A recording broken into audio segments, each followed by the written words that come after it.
Okay, so let us start. We stopped off last time.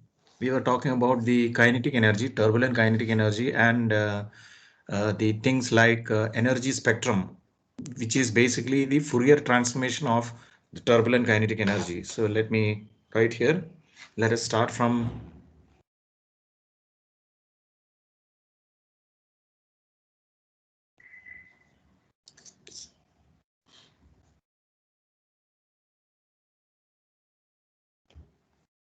Okay.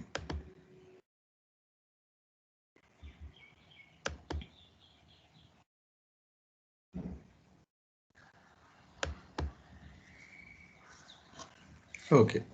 So we are talking about the energy spectrum. Okay. The energy spectrum of turbulence. So this is basically, as I said that day, it is a Fourier transform of the turbulent kinetic energy. So basically, I told you we divide the entire range of the, as I told you, we have like this, okay, eddies like this, large eddies going down into smaller eddies,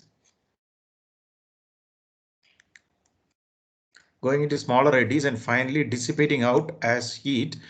Therefore, we have an entire range of wavelengths, or we usually don't deal with these in terms of wavelengths. We discuss this in terms of kappa, the wave number, which is basically more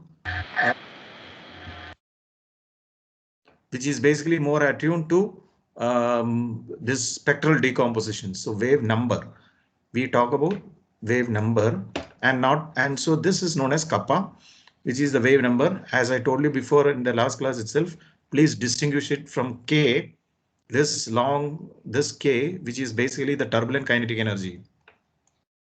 Usually it's written as TKE, the turbulent kinetic energy, not like this, usually like this. So when you see something written like this, TKE, that is turbulent kinetic energy. And this K, the turbulent kinetic energy, is completely different from this kappa, which is the wave number. So we have a range of wave number. We have the largest wave number. We have the largest wave number here because kappa is equal to 2 pi by L, where L is a wavelength. So when the wavelength is large, kappa is small. When the wavelength is small, kappa is large. So here the wavelength or the size of the eddy is very small. Therefore, we have the largest kappa, largest wave number. And here the largest eddies have the smallest kappa. Have the smallest kappa, that is the smallest wave number. They have the smallest wave number. And these things have the largest wave number. So once you have the spectrum, we say that each wave number carries an energy associated with it, which is, it carries a amount of some energy associated with it, which is usually designated as E of kappa. Now I'll tell you before going into this that we usually have in the regime of this whole range of eddies. We have here a whole range of eddies, isn't it? In this entire spectrum, this is known as actually the spectrum. This whole range of eddies is what we call as the spectrum, energy spectrum. So this is the eddy spectrum, and in this eddy spectrum, as I said, we have the smallest wave number here and the largest wave number here, and in this spectrum, we are usually associated with primarily two regions, which is, this is the large eddies and this is the small eddies. So this large eddy region is usually designated or usually called as an known as the inertial length scales, inertial scales, and the smallest eddy sizes are known as the von Karman scales. Von Karman scales. So the largest scales are known as the inertial scales, and the smallest eddies are known as the von Karman scales. So you have the largest to smallest eddies. This spectrum is present. Now, the fact is there is a region in between. Okay, here I'll put it with a different color so that it stands out. So now there is a region in between. There is a region in between here. Okay, I'll put it like this, where the properties of small eddies also holds to some extent, not all the properties. Some of the properties of small eddies hold, and some of the properties of large eddies hold. Now this region is comparatively different from the large eddies and different from the small eddies. It is a region in between. This region is something like an overlap region between the larger eddies and the smaller eddies. To say that, it basically means the large eddies come from one direction, the small eddies come from the other direction, and in between there is a region which is a region of overlap. There is a region of overlap. So this is the small eddies. There is a region, and this is the large eddies. There is a region, and in between them there is a pretty big range of wave numbers, where these are all wave numbers. Okay, this is large eddies is associated with the small wave numbers. This is the small eddies associated with the largest wave numbers, and there is a range of wave numbers in between, which is basically independent of these small eddies and independent of the large eddies, and it is an overlap region between these large eddies and the small eddies. This region is known as an inertial subrange. Inertial subrange.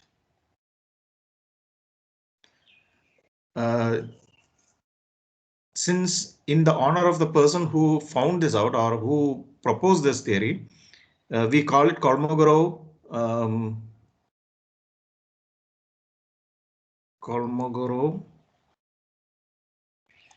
We call it as Kolmogorov inertial subrange. Kolmogorov was a person who put forward this inertial subrange, and so in his honor, this is known as the Kolmogorov inertial subrange. Now, why I said that, there is a reason. We are coming into that. Now, in this inertial subrange, we are, as I told you, going a little into this inertial subrange.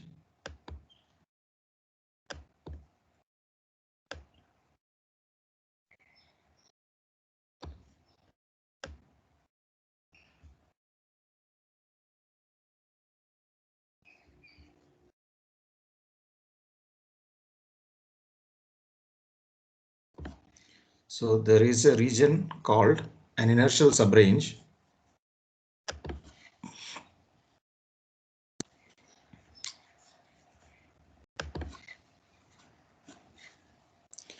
There is a region known as the inertial subrange, where the energy spectrum E of kappa depends. I should put some kind of relationship here. It is in some way related. Okay, in some way related.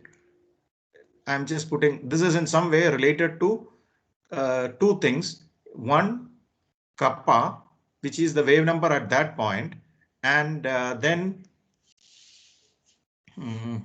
epsilon, the rate of dissipation. Now, this is what Kolmogorov put forward. The reason is that, as I told you, this epsilon is a universal property of the whole turbulent cascade, because the large eddies give energy to the smaller eddies at the rate of epsilon, which is the dissipation rate, and this is the same rate at which the smallest eddies dissipate the energy as heat. So basically the energy comes down from the top. So from the top, the energy comes down, dissipates all the way down to the smallest eddy as heat. So this one dissipates it as heat at the rate epsilon, and the rate at which this large eddy gives energy to the smaller eddies from here to here is also epsilon. No heat is lost. No energy is lost. So epsilon comes down like this, and it goes out as heat. So this epsilon is a general property everywhere. So Kolmogorov said that in this region in between, that is the inertial subrange also, this epsilon must be holding true. So epsilon must be, the energy spectrum must be depending upon epsilon. Obviously, it will depend upon kappa, and he said it is not going to depend upon the smaller scales, which would be depending upon the kinematic viscosity nu. You can imagine that, because we know that the Kolmogorov scales are associated with the kinematic viscosity nu, or the large eddies which are associated with the length L, or the basically length L, or U, velocity of the scale. So if it is not associated with this, then he said that this will depend upon, E of kappa will depend upon only two things, kappa and epsilon. And what he did was he put a dimensional analysis to it, and he saw that E of kappa becomes something like Ck is a constant. It's just known as a constant. It is just a constant into kappa raised to, into epsilon raised to 2 by 3 minus 2 by 3. Sorry, plus 2 by 3. Epsilon raised to plus 2 by 3. Kappa raised to minus 5 by 3. Kappa raised to minus 5 by 3. Now, as I told you, I usually again make you do that. Do you know how this is done? This dimension analysis is done. You should have some idea about how I am writing these things, because as I told you, tomorrow I'll put a test in that. Something I can ask is what is the how to do the dimension analysis. It can be asked. So in case there is somebody who doesn't know dimension analysis, I strongly suggest you go and read up a book on dimension analysis. For those who know, I'll give a brief overview of how it is done. It is basically like this. Basically, first you take the dimensions of this E of kappa. Now, how will you get the energy E of kappa?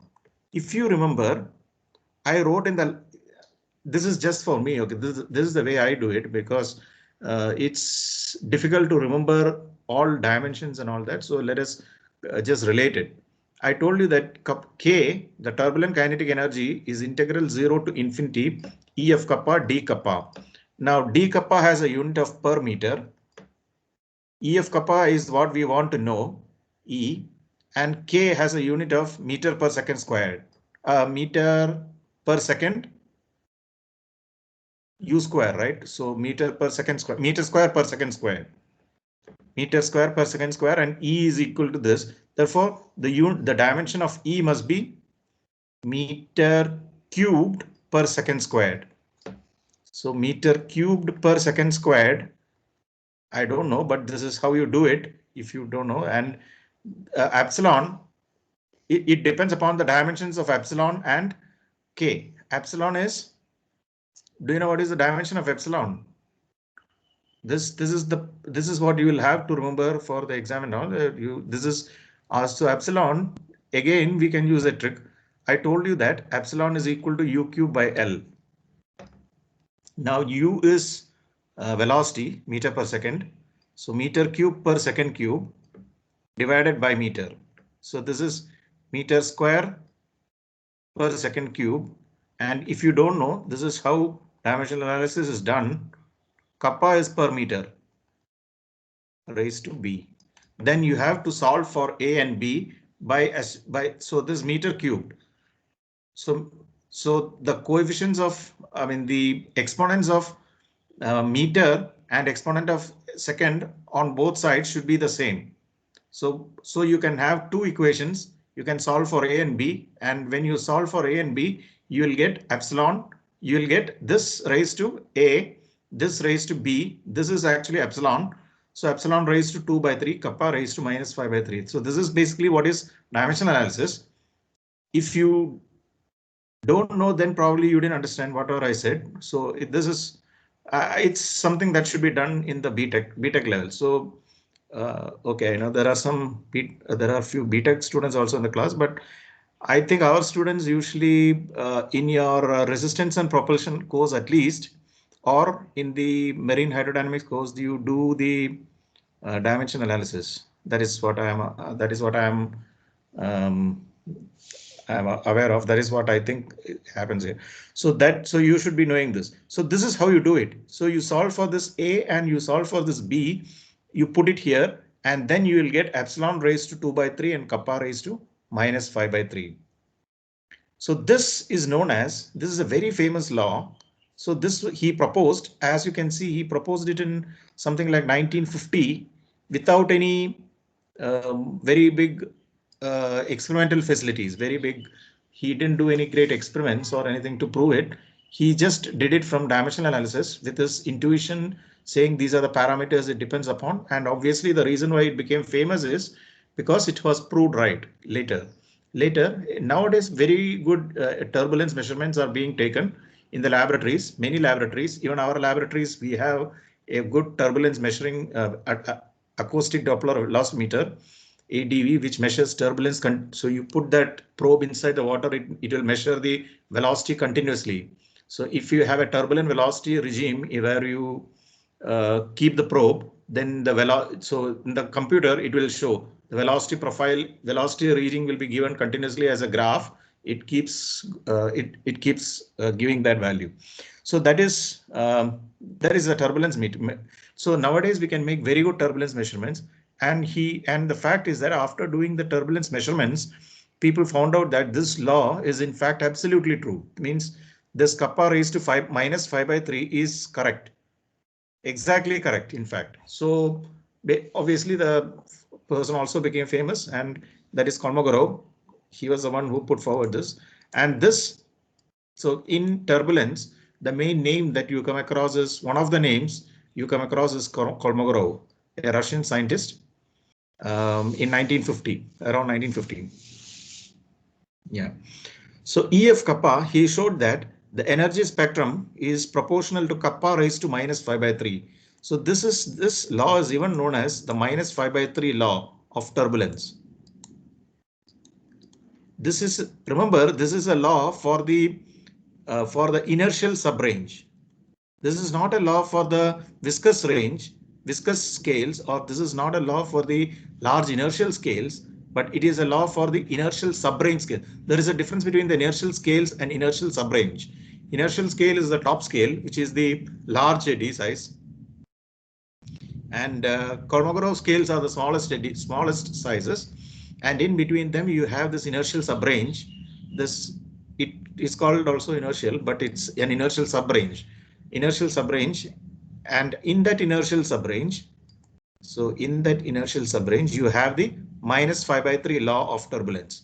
You have, which is basically you have that kappa raised energy spectrum moves like, or I'll say it's proportional to, it moves like kappa raised to minus 5/3, and of course epsilon raised to plus 2/3.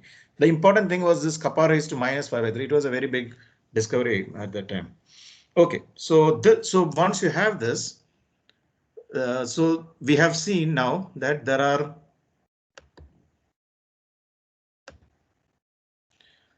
we have seen that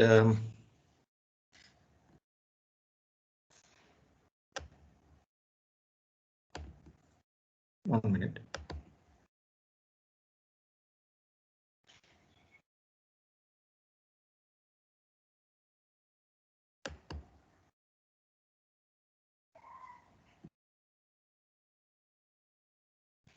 Okay.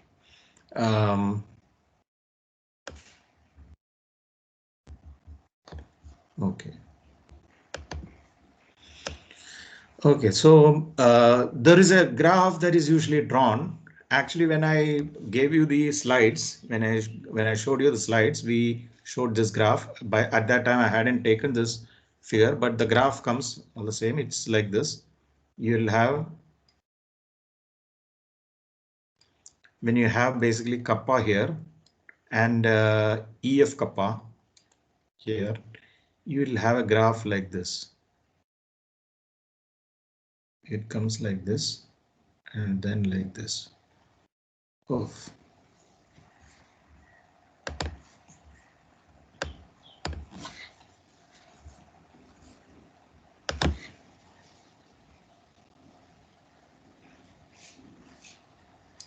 So what you have is this region.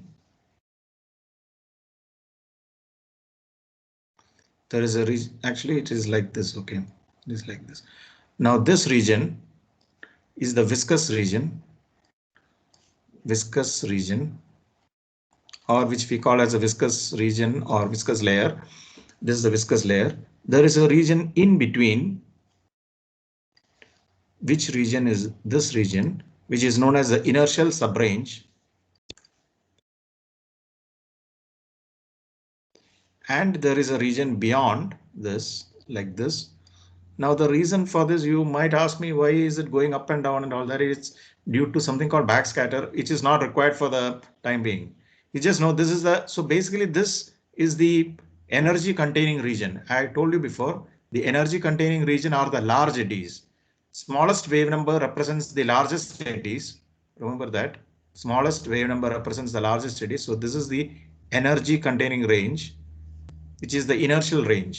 Inertial, not inertial subrange, it is the inertial region. We'll call it the inertial layer.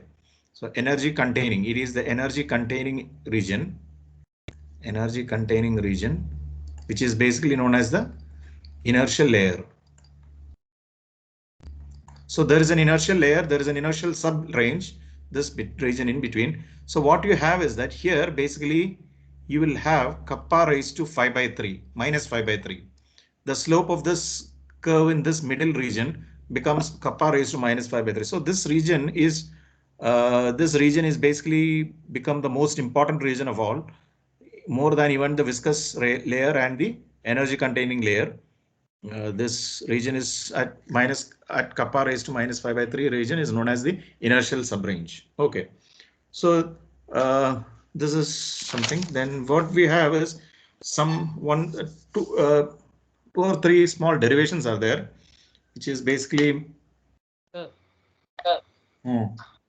Okay, so is there a fixed kappa at which the inertial subrange starts, or is it Actually, no, there is. Actually, I'm coming into that, all that. That is the rest of the course. It's going like that. So that's what he asked. Let us say, though, so there is a region in between. There is a large region, kappa.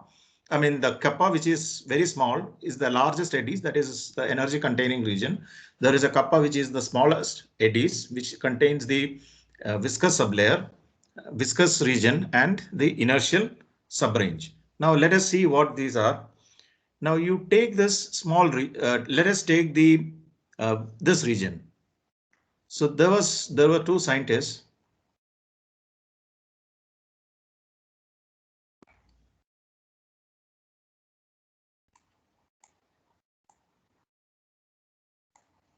So basically, these are some like Afzal and Narasimha. For your information, Narasimha was a professor at IISc Bangalore.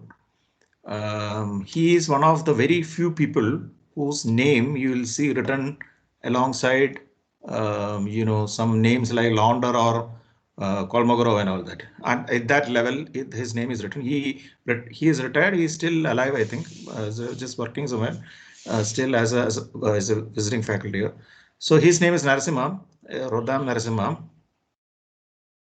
quite very famous personality. So this Afzal and Narasimha proposed a theory or proposed a derivation which is very useful for finding out what is the how to approach this inertial subrange. Now, first what he said was that first what they said, Afzal was, I think, Narasimha's PhD student.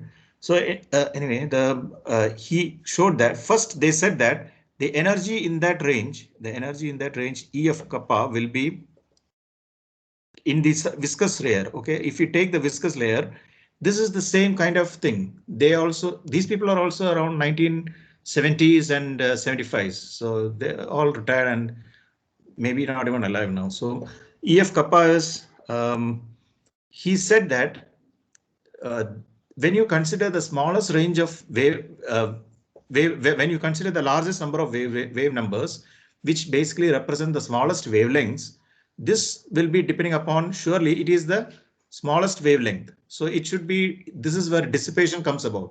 As you know, dissipation into heat comes about at this range. So we can say probably that nu must be a factor. Okay, we can say that the kinematic viscosity must be a factor. Now this epsilon is a factor throughout. Dissipation range starting from top to bottom, all the regions, the dissipation is important. So dissipation is there. Then nu is there, and he said that it must be then depending upon these two factors with a constant function. This function doesn't have any unit. All this means is that in dimensional analysis, we can, I mean, in using the dimensions and using the parameters, we can only get the order of magnitude. We cannot get the value. There must be some other function also. So he said that there must be some function, these two things into some function of kappa eta. Now let us see what is kappa eta. Kappa is actually the wave number.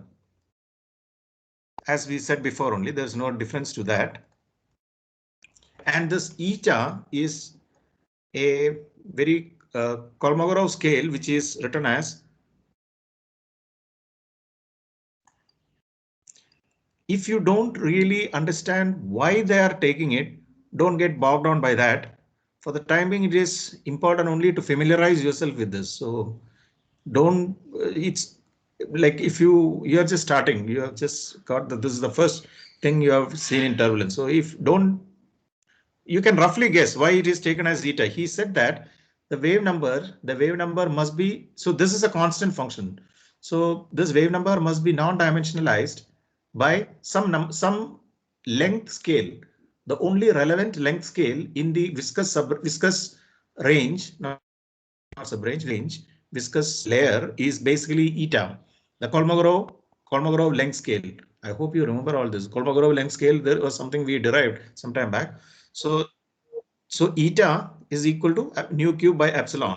So he said it. Now what he did was he put a dimensional analysis through this. This is a constant, so this doesn't come in the dimensional analysis. Nu you should know. You have to be able to derive the units of nu. It is a kinematic viscosity. It is the kinematic viscosity in fluid mechanics. There is no difference. It is that kinematic viscosity only. Then epsilon, the dissipation rate. This also you should know, epsilon is equal to u cube by L. So from that you can get what is the unit of epsilon, and then E of kappa, you know the unit. So you have to use this again raised to A raised to B and then solve. And he showed that in the viscous sublayer, this thing should be varying as epsilon raised to 1 by 4, nu raised to 5 by 4. Now, to be very frank with you, this is very, what should I say, the core of turbulence. So you may or may not use it any time in your life. Unless you do really PhD in turbulence, you are not going to use any of this. But I thought I will introduce this into the course, even CFD, because you have to have some idea of turbulence. At least you should know what is, when we say what is turbulence modeling, you should know some of the parameters at least in turbulence. So I'm going a little too deep than what is exactly necessary, but let's do that a little bit. So E of kappa is equal to epsilon raised to 1 by 4, nu raised to 5 by 4, f of this thing. Okay, this comes from the dimensional analysis he applied onto this. He said that it will be depending upon nu, it will be depending upon epsilon. Again, the beauty of the thing, why this thing is so famous and why do people study it, is because he did it through dimensional analysis, assuming these two parameters are the important parameters, which basically turned out to be true. Is like this, you know, some what is it? Yeah, some theoretically they proved that there should be a Higgs boson, and nobody looked into it at that time. It was just a lot of mathematics. And then later in the particle laboratory, they found out Higgs boson. So this discovery of Higgs boson became very famous. Just like that, this was not, nobody looked at it for some time until the experiments started coming up, and then they showed that this thing really exists like this. So all of a sudden, all these people became famous. So E of kappa is equal to epsilon raised to 1 by 4, nu raised to 5 by 4, f of kappa eta. So this is the region in that, and then in this region, this is the energy containing region. Okay, in this energy containing region, E of kappa, he also said that E of kappa must be depending upon some parameters. Now, this region itself is called energy containing region, which means that most of the energy of the turbulence is contained within this region. Up to 80% of the energy of the turbulence, the total energy of turbulence is contained within this region. There is only remaining 20% energy here. The rest of the 80% of energy is here. So therefore, let us say that it depends upon K, the total turbulent kinetic energy. Then it depends upon the length scale that we know, the largest length scale of the flow, and then again into some function, some constant function. We'll call it G. Function is called G. The other one is called F. So this one is called G. GF. Now what should it be? Kappa by this again kappa into L, where L is the length scale of the largest eddies. So in the smaller regions, this non-dimensionalization has been done using the Kolmogorov length scale, whereas in the largest region, it is done using the length scale of the largest eddies, kappa L. So we have two expressions now. Then he said that when you have two expressions like this, the viscous layer and the energy containing layer, there should be a region in between, that is the energy containing region. The inertial subrange region, which basically will have the properties of both this energy containing and this. It is an overlap region where both this is true and this is also true. Now, how can that be possible? Let us see how it is possible. Like this. That is, what you can do is,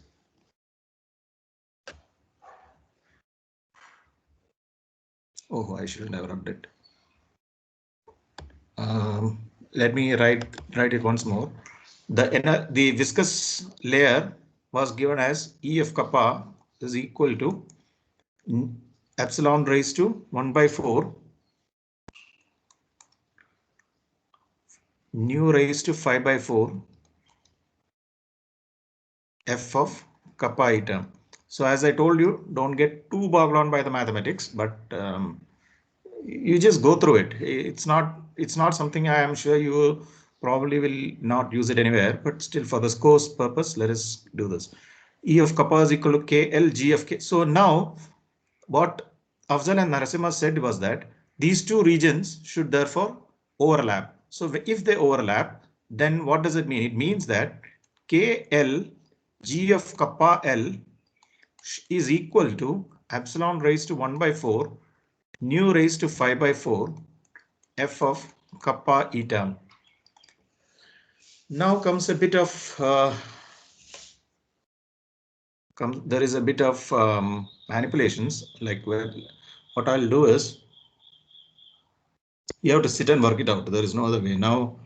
So this is true in the region where kappa eta is much larger than 1, much less than 1, or we can say that it is where kappa is much greater than 1/eta, sorry, and when kappa is much less than L. Kappa is much less than L. Did I make a mistake here? How can kappa and be the same? It's like this. Kappa should be much 1/kappa. Yeah, 1/kappa should be much greater than eta, and 1/kappa should be much less than L. Not this, not like this. Sorry. Kappa is 1/L, so you should put it like that, no?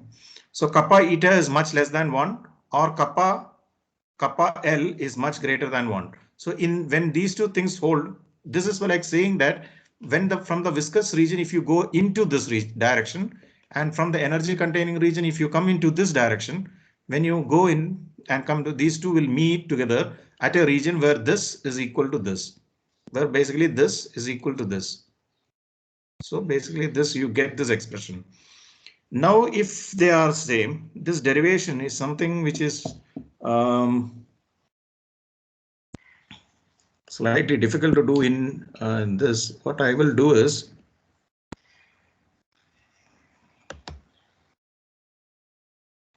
I'll drop this off.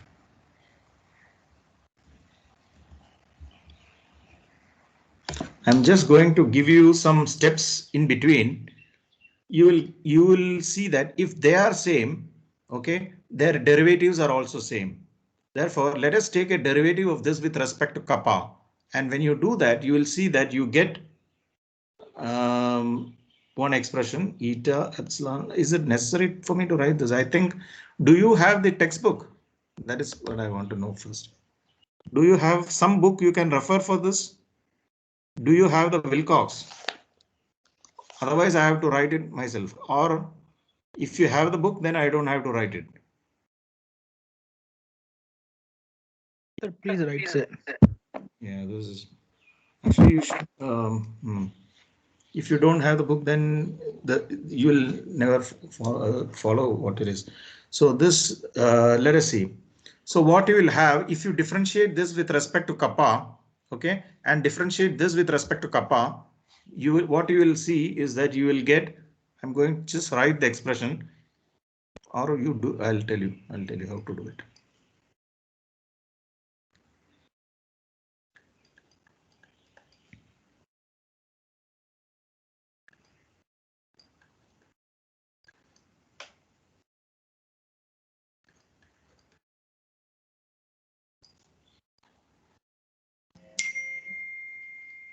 If I just write it here, it won't make any sense to you. Get this expression, differentiate this and get this. It's not very difficult. It's very easy. There is no big, there's not much of mathematics in it, but there is differentiation basically. Differentiate with respect to kappa. Kappa is the wave number which varies throughout. So kappa is the variable or the independent variable, and the other variables depend upon kappa. So you differentiate it with respect to kappa. This expression you differentiate with respect to kappa, and you get this. At least one person should get. Then only I can proceed.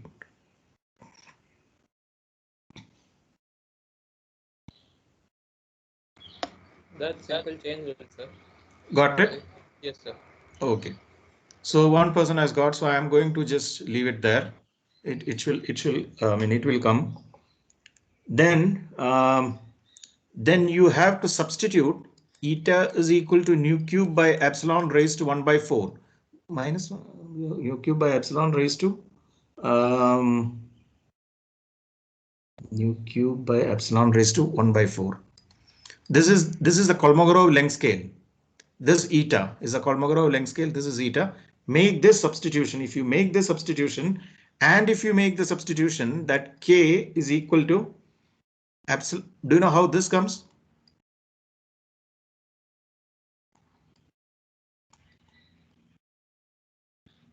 This comes from the value from the expression that epsilon is equal to u cube by L. This I told you there are a few equations that you just by heart. From now on, it's always true. So this one is one of them. The dissipation is equal to u cube by L always. Okay, u is the turbulent velocity field. L is the largest eddy size. So once you have that, you can write this as k raised to 3 by 2 by L. So k is equal to epsilon L raised to 2 by 3. That's what they have. K is equal to epsilon L raised to 2 by. Now you take these two expressions and prove that. This also you have to do.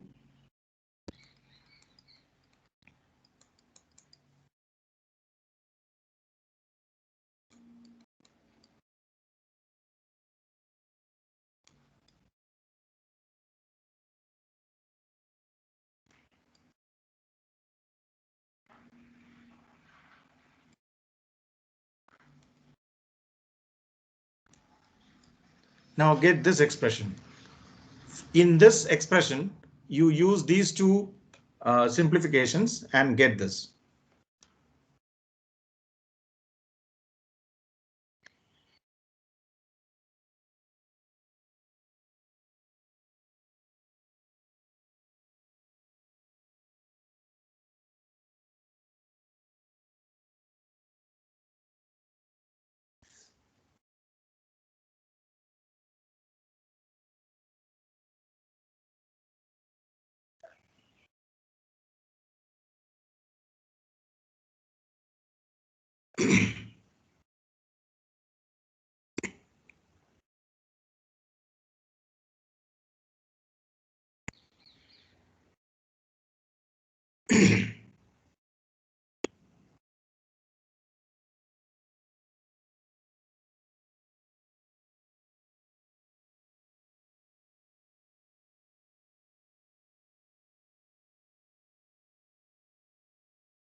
Sir. Did you get it? Yes. Okay. So I'm just going with only one person's doing it. You can get it from, in case you find it absolutely impossible, you can. It's not impossible. It's just as making these substitutions. It'll take you more time probably, but just work it out. It will come. So eta is equal to this and k equal to this. And when you have that, you get an expression like this. Okay. Once you have this, then one more step. If you multiply throughout by kappa raised to 8 by 3, epsilon raised to minus 2 by 3,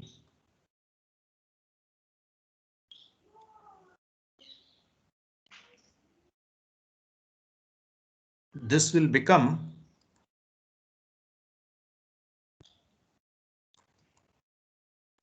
I mean, this what you're doing right now is nothing more than manipulation. I understand that, but still you have to be able to do that.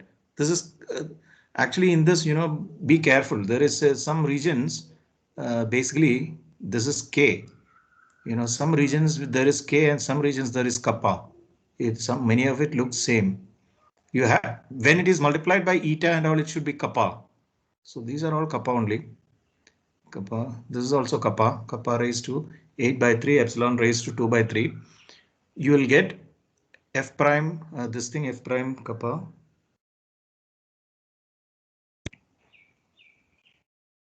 Nu eta raised to 8 by 3. F prime kappa eta is equal to kappa L raised to 8 by 3.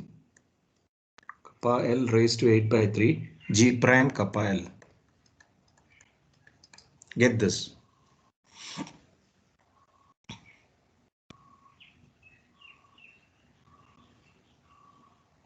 This is by multiplying everything with multiplying everything with kappa raised to minus 8, kappa raised to plus 8 by 3 into epsilon raised to minus 2 by 3.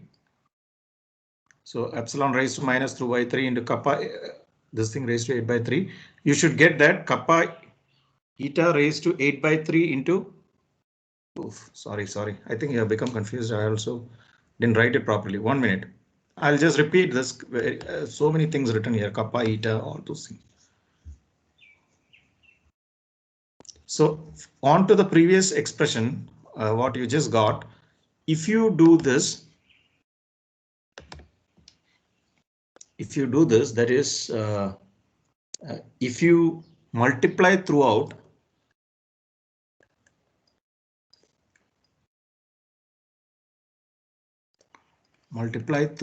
by kappa raised to 8 by 3, kappa raised to 8 by 3 into epsilon raised to 2 minus 2 by 3, and then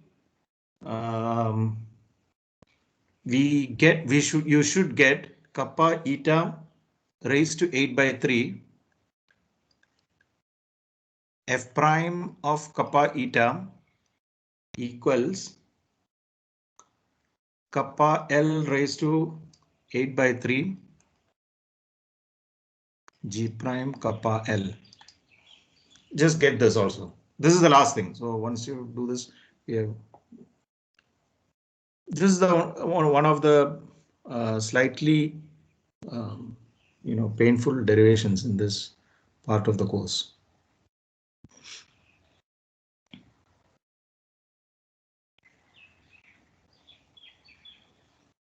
There is no too much intelligence and all required. There is nothing to know in this either. It's just substitution and manipulation.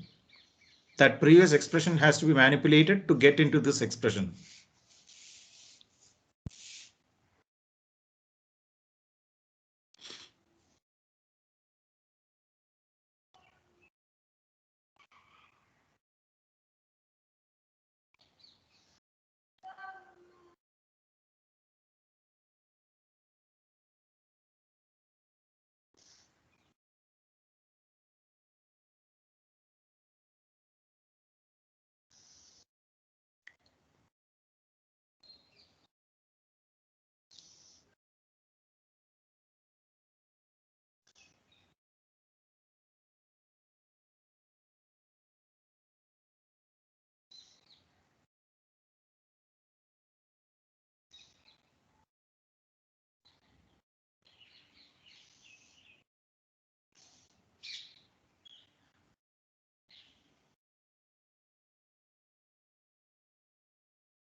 you might have to do one small assumption, not assumption, but it's a manipulation that nu raised to 2 by 3, nu raised to 2, epsilon raised to minus 2 by 3 is equal to eta raised to 8 by 3.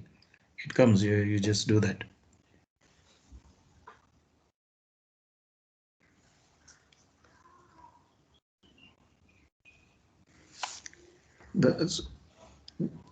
Just use all the formulas, you know, that is the thing. Use all the formulas, you know, and get into this expression.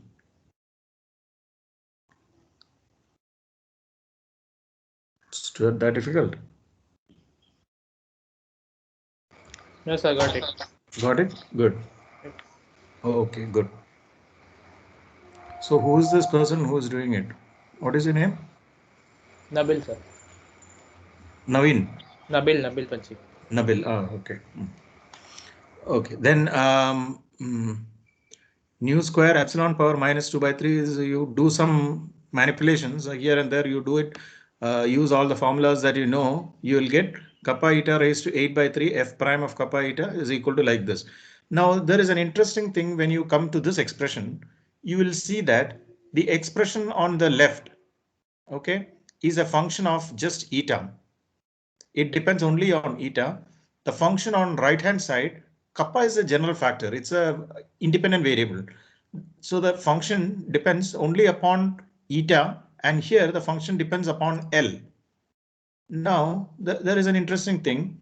This eta, what it means, what I'm trying to say is that eta is of the small, eta is of the range of, is very small. Eta is very small in value, okay? And L, this is L. L is very high in value.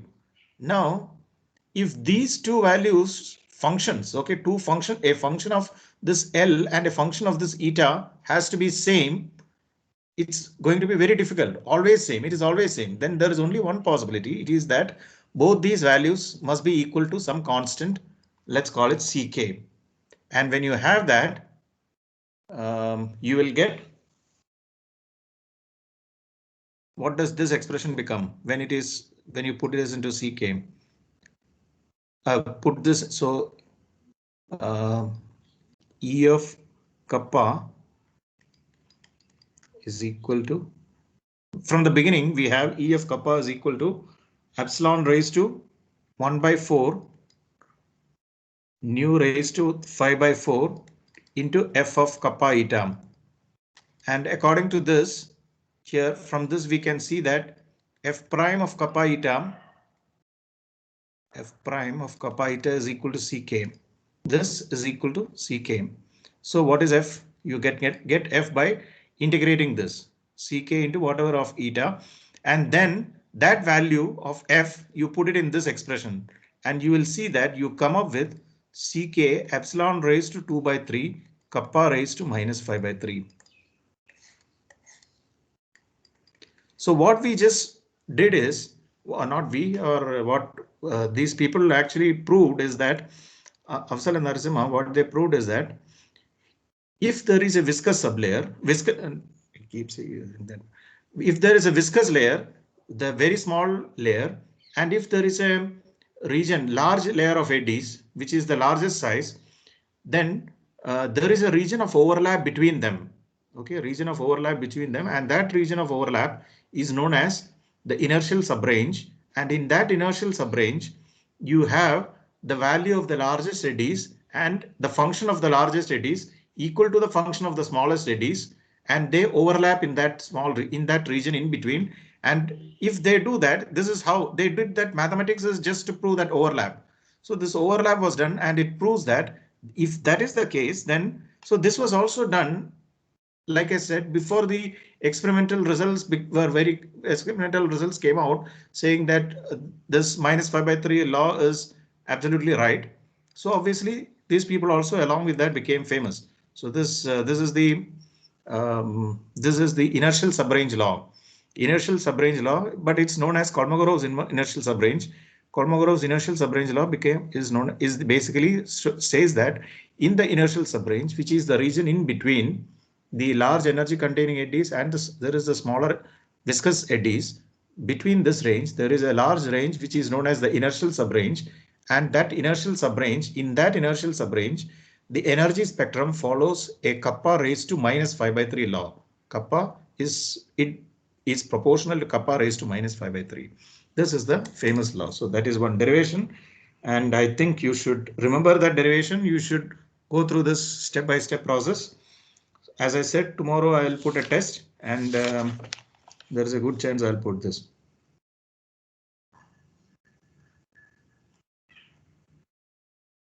Now there is one more thing in just like this. In fact, something you have to. So this part and this Fourier transform and all those things, kappa, all those things are over. We will skip that. We will wrap it up, and then we will go into something else.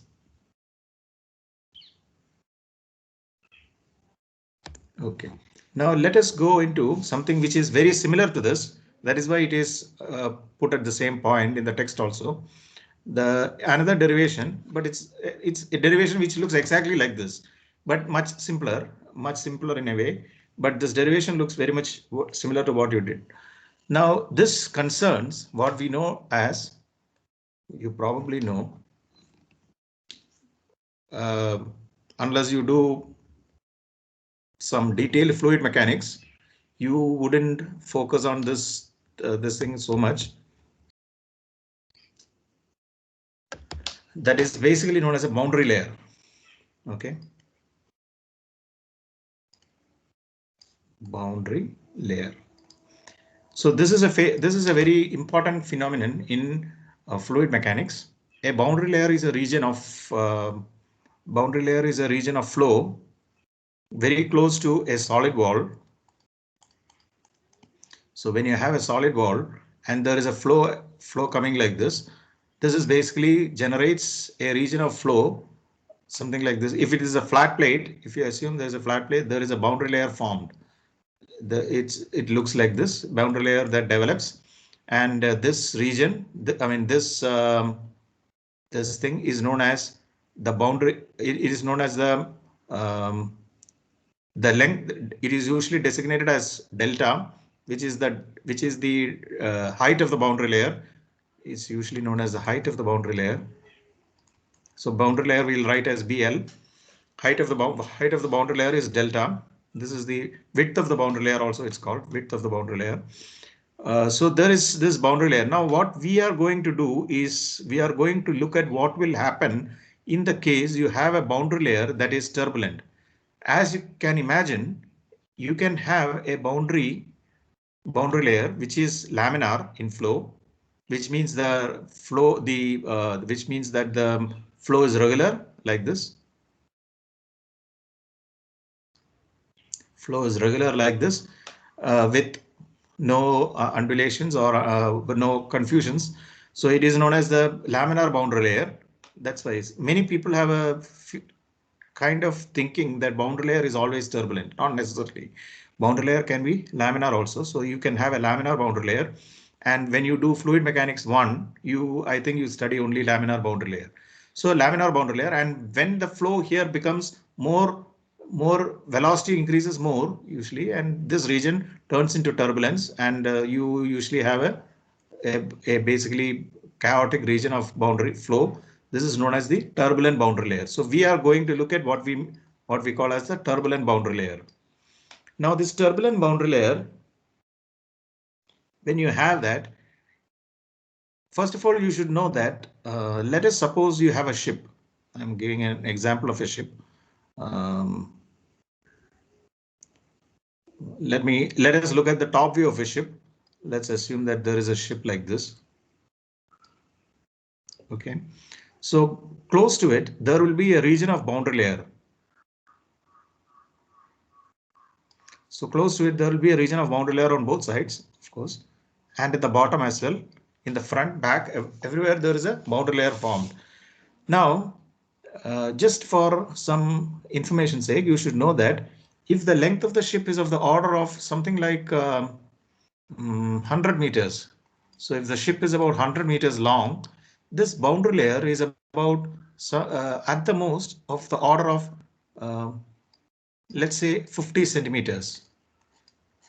50 centimeters is the thickness of the boundary layer. Okay, so you can see what range. So this is why I said, this is why I put that, to get some idea of the size of these things.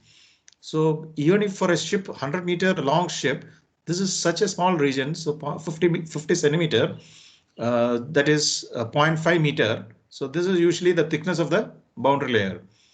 Now this boundary layer, so what we are going to do is not to look at the boundary layer on the from the outside. We are going to look inside the boundary layer. We are trying to see what is inside the boundary layer, and you will see that when you have a turbulent boundary layer, this is only for a turbulent boundary layer. Okay, we in this course we do not talk about any kind of laminar flows. So in a turbulent boundary layer, if you have a turbulent boundary layer, there is, so like this, if you have the boundary layer, there is a very small region next to it like this. Then there is a slightly bigger region beyond that, a slightly higher region above that. So this is the boundary layer. This is delta, the boundary layer thickness. So the height, the width of the boundary layer or the boundary layer thickness is given by this. Now, when you have the boundary layer, this is known as boundary layer height. And this boundary layer height, as we said, is about 50 centimeter. In this 50 centimeter, you will see that this is of the order of millimeters. There is a region very close to it, which is of the order of millimeters, then few centimeters, and then most of the region is occupied by this region. So these three regions are, the region very close to this is known as the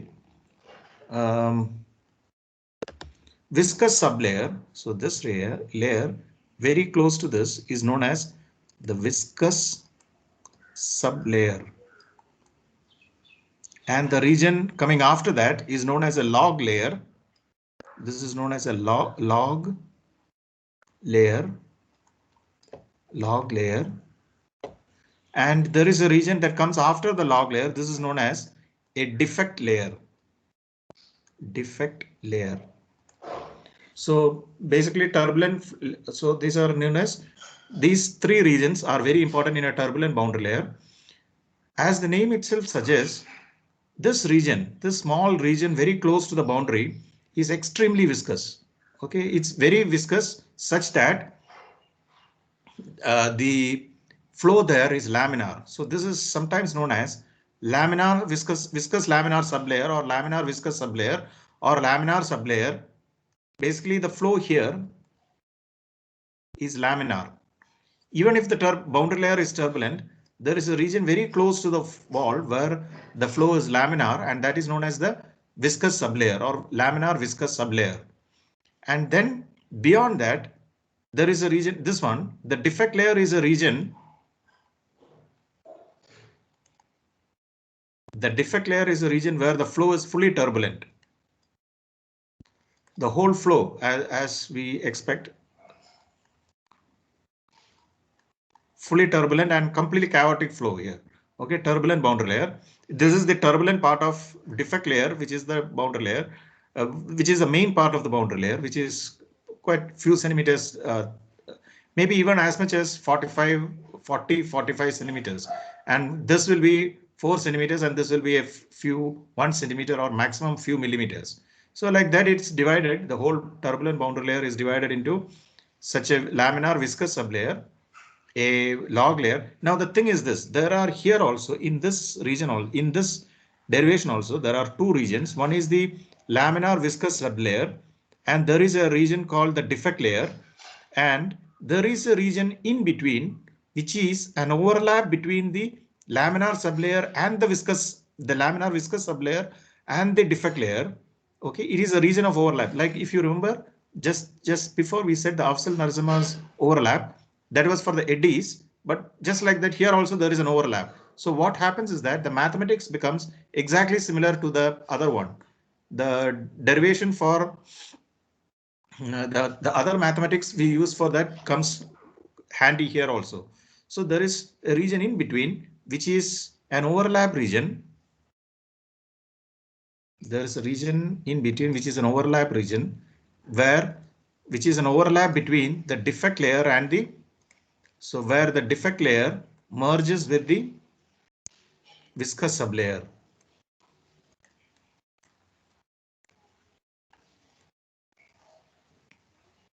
So this is known as the overlap. This is an overlap region. This overlap region is known as a log layer because the expression there becomes like a logarithmic. That we'll come to, but that region is known as a log layer. Now there are a couple of things you should know before we go into this. So this is the log layer, and this is how the turbulent boundary layer looks like. This is how the turbulent boundary layer is designated, how it is divided. So you will have now, you can see that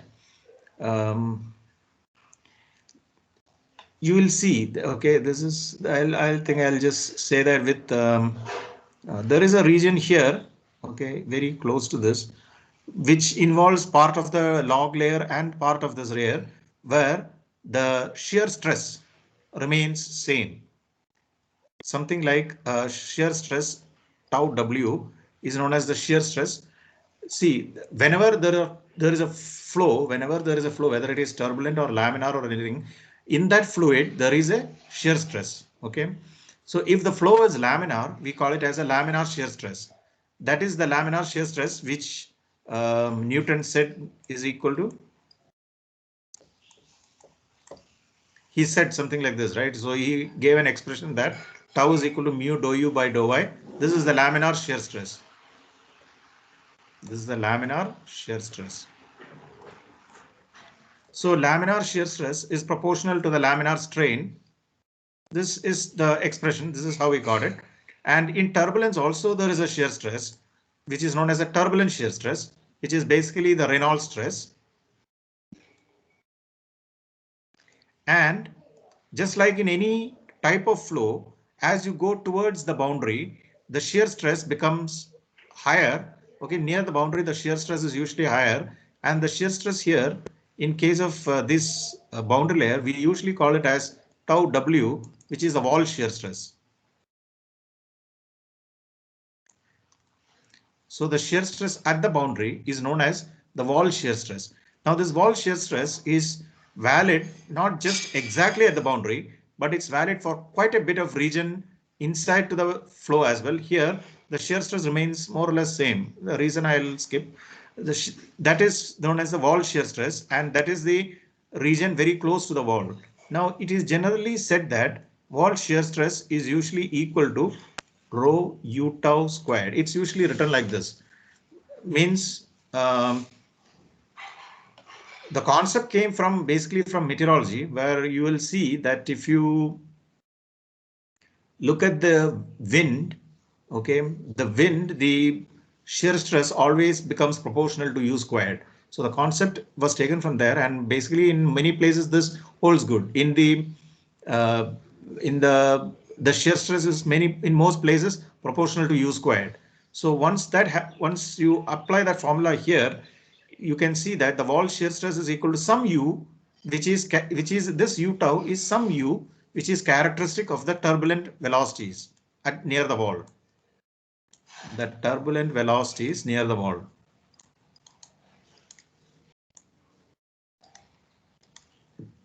So turbulent velocities near the wall, that is tau W is equal to rho u tau square, where u tau is known as, it is sometimes written as u. In meteorology, it is written as u star like this. Okay, it is known as the frictional velocity. So those who are familiar with meteorological terms, is there an oceanography also? If you are familiar with those, if you have done the wind, if you have studied the wind properly, in some course, if you have seen the expression for the shear stress due to wind and all that, you'll appreciate this. So it's taken from there. So frictional, it is known as a frictional velocity. Frictional velocity. Therefore, you say that frictional velocity u tau is equal to. Okay, this is the first thing. Then what we have is something like this.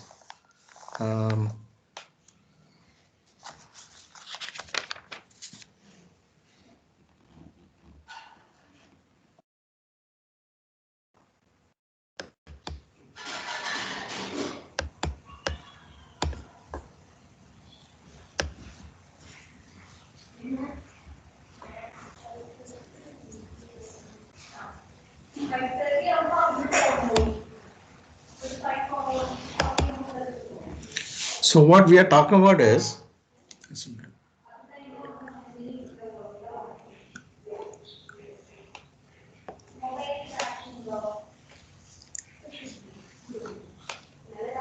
okay. Now there are a couple of terms that comes up here. First of all, in case of boundary layer, a couple of terms that come up. So one is this u tau, which is the frictional velocity. Then the distance from the wall is usually written as y. Okay, this is the distance from the wall.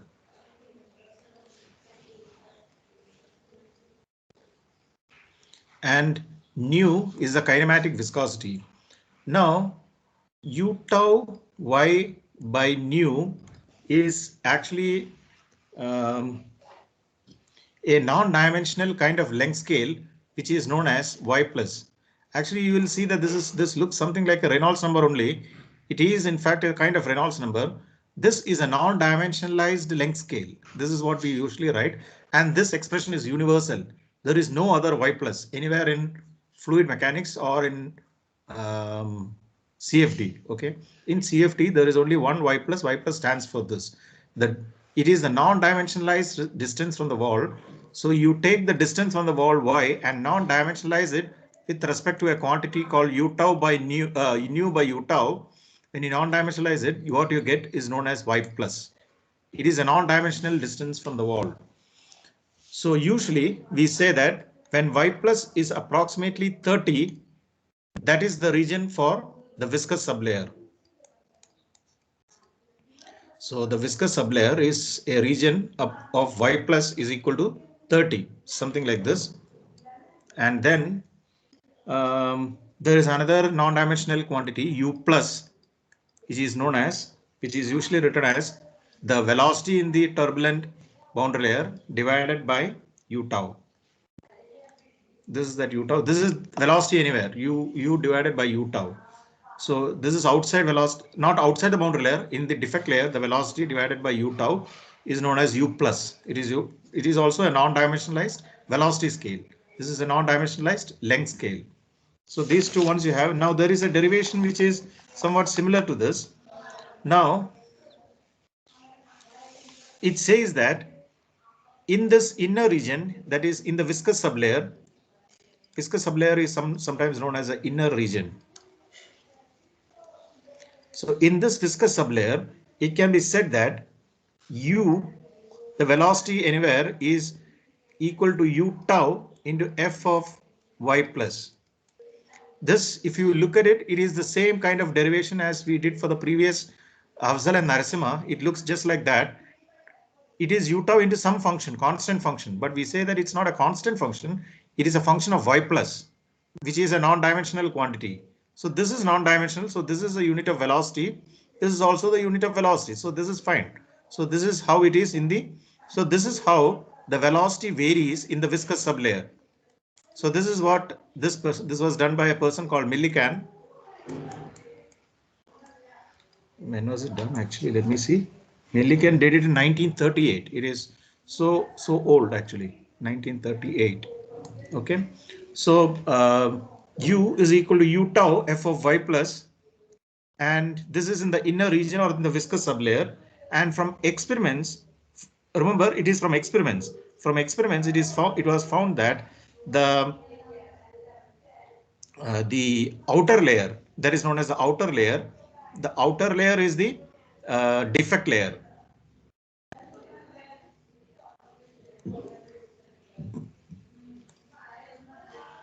In the outer layer, this varies as u can be written as ue minus u tau g of eta, where eta is equal to, this is not the Kolmogorov length scale, this is y by delta.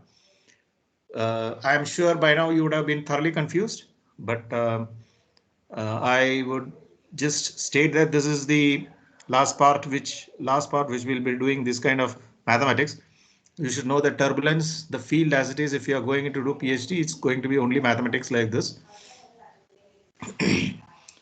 So this is, we'll stop with this. But this one you have to bear with me, you have to know. So U is equal to U tau f of y plus, and in the defect layer, UE is the velocity at the boundary layer edge. At the free stream, it is called velocity at the boundary layer edge minus U tau into some function of eta, where this time see the non-dimensionalization has been done with respect to delta, where delta is the boundary layer height. So we have these regions, no?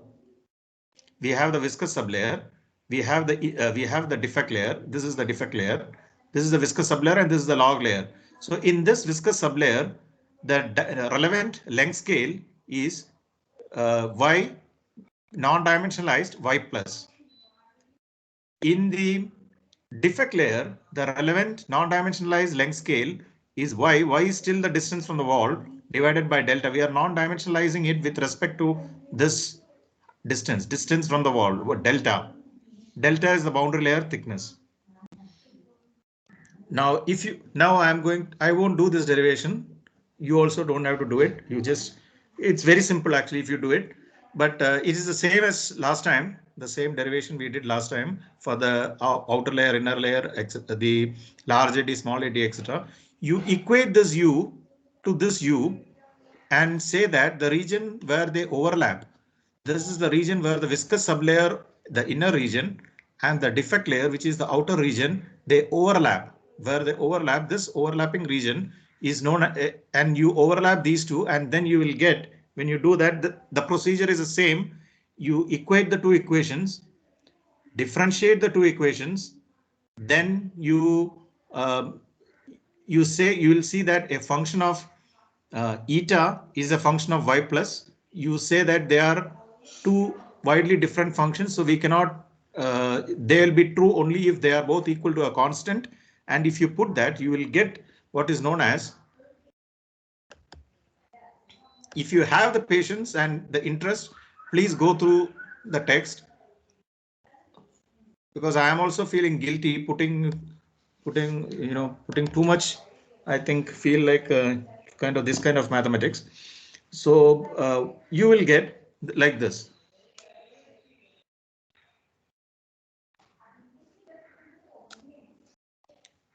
Finally, you will get U by U tau is equal to 1 by kappa ln y by U tau y by nu. Again, to make things even worse for you, this kappa is neither the wave number nor the kinetic energy. It is just a constant equal to 0.4. It is known as actually a von Karman constant. This constant has a value of 0.4 always, and it is not the kappa of wave number. So I'm just making it true. Everybody makes mistake on this. They think it is kappa is a wave number. So this kappa is a 0.4. So what you are saying is that this U, the velocity field, there is a region in between where the velocity field has a logarithmic profile, ln of U tau y by nu. Y is the distance from the wall, and it gives a formula like this, ln. So this region, log layer, this layer is known as the log layer, and this is actually a very famous law. It was when it was proposed. It is known as the log law. The very famous log law. It says that the overlap region between the viscous sublayer and the defect layer of the turbulent boundary layer is actually logarithmic. It follows a logarithmic profile. The profile is logarithmic, means logarithmic in y. Velocity is logarithmic in y. The velocity here, this velocity u, it has a logarithmic profile. Whatever is the profile of a logarithm, it has a logarithmic profile like this. And then after that, it becomes something else. Here it is something else. But in this small region, it has a logarithmic profile. This whole region has a logarithmic profile, and we say that close to the wall, there is a log layer. And in many cases, that's how we say the viscous sublayer is sometimes neglected itself, because viscous sublayer is only a few millimeters thick. But you should know that there is a viscous sublayer. There is a region where the viscosity is very high and the sublayer and viscosity is so high that the flow is laminar. It's a very, very small region. And if you ignore that, then we can say that close to the wall, the velocity profile is logarithmic. So this is known as this is the famous, this is known as log law. This is known as the law of the wall. Sir, there is also a plus C component here. There is a plus C. Absolutely. Plus C. Sorry. Plus C. Okay. So this is the law of the wall. This is a very famous law of the wall. So this you should, if possible, remember that at least you should say that you have heard the term. You know, the law of the wall it's quite a famous term. So that is where it is. Now what we will have to do is we have finished actually what I have finished for you what we call as the turbulence initial portions. What is coming next is actually turbulence modeling. Turbulence modeling is slightly different from this, which it is the second part. So by now you are supposed to know the basics of turbulence. Like you now know what is the material with which you are going to build your turbulence models. You should know dissipation rate, velocity scale, the Kolmogorov length scales, the Y plus. So once you know all this, we will assume that you can now this Y plus is actually very important. You will see when you do CFD simulations, everybody will ask, you will have to write what is your Y plus, means what is, actually there are 2 or 3 problems. Today I think I'll stop here. Tomorrow what I'll do is the first maybe 45 1 hour, maybe 1 hour will be an exam. Okay, I'll put it for 30 marks. No, 30 marks is too much, probably 25 marks. I'll put it for 25 marks, and that will be for 1 hour. It will be a writing type, not choose the correct answer. So you will have 1 hour, and after that, in the remaining half an hour, I'll go through what was remaining here.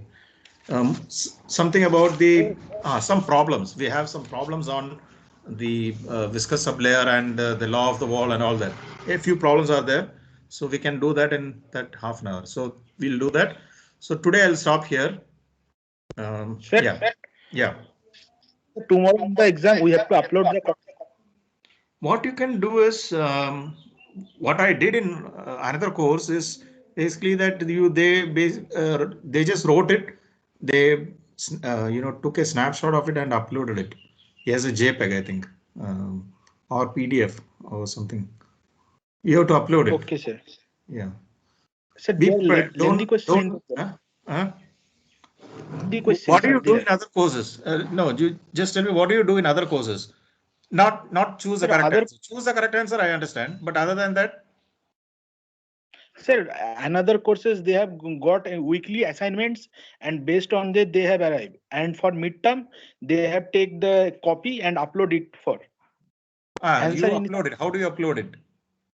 Sir, using like JPEG or something, no? You take a snapshot. Snapshot. So we make a PDF and submit that. That also, whatever it is, it should be readable by me. That's all. You submit it, and I should be able to see it. It can be a JPEG, PDF, doc file, docx file, anything. So that's how we'll do it. I'll give you the question papers. I'll send it to you at that time. 1 hour. You write it and submit it, and then that's all. I'll grade it, and that is 25 marks. Okay. Okay. Okay then. So today I'll stop here. Thank you. Thank you. Thank you, sir. Yeah.